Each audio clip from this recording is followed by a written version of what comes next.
Welcome to Motor News. I am Thomas as always, and today I'd like to introduce you the top 10 Harley-Davidson's best commuter bikes for the decade. No, don't start talking too much about any of them, not being suitable for this name, because here in the top are graded the best Harley motorcycle models of the last decade, and I'm not ashamed to say that. I understand that some models did not live up to expectations, but there is one big but, that all this doesn't matter when we are dealing with the style, with charisma, with youthful spirit and freedom. We don't need bikes that cannot be repaired.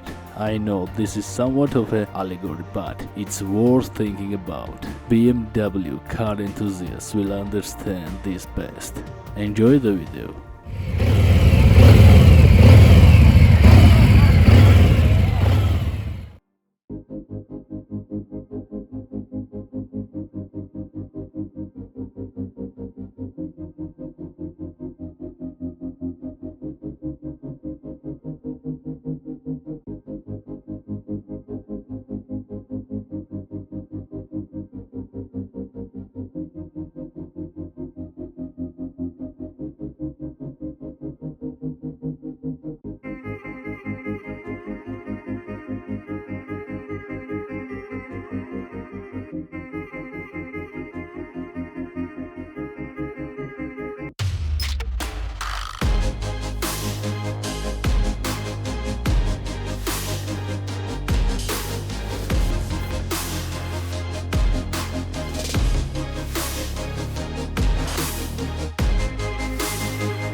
We all know that Harley-Davidson is a cool brand, and this American icon managed to create several immortal models that are still in great demand in the market. I personally was surprised why Harley pulled their iconic Iron 883 from the factory and loaded it with a Nightster.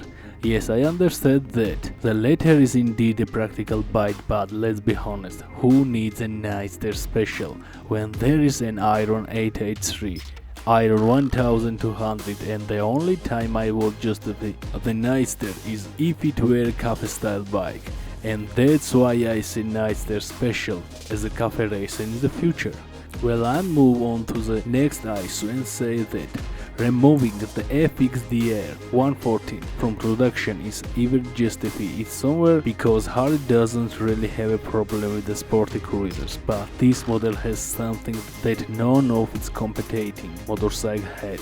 It was very good looking and very muscular bike at the same time. And as for the Breakout 117, I think that this model is a real design masterpiece, but today it's not as bright as the Breakout 114 was at the time. In my opinion, 114 is much more elegant. Believe it or not, Harley-Davidson has a robust lineup of commuter bikes, and they will soon be joined by the latest model, the most prominent among them being the Harley X440. It's definitely an Indian market product and has no business in the US. But I don't think this Harley model has much of future. I hope I'm wrong about that. In short, Harley continues his great work.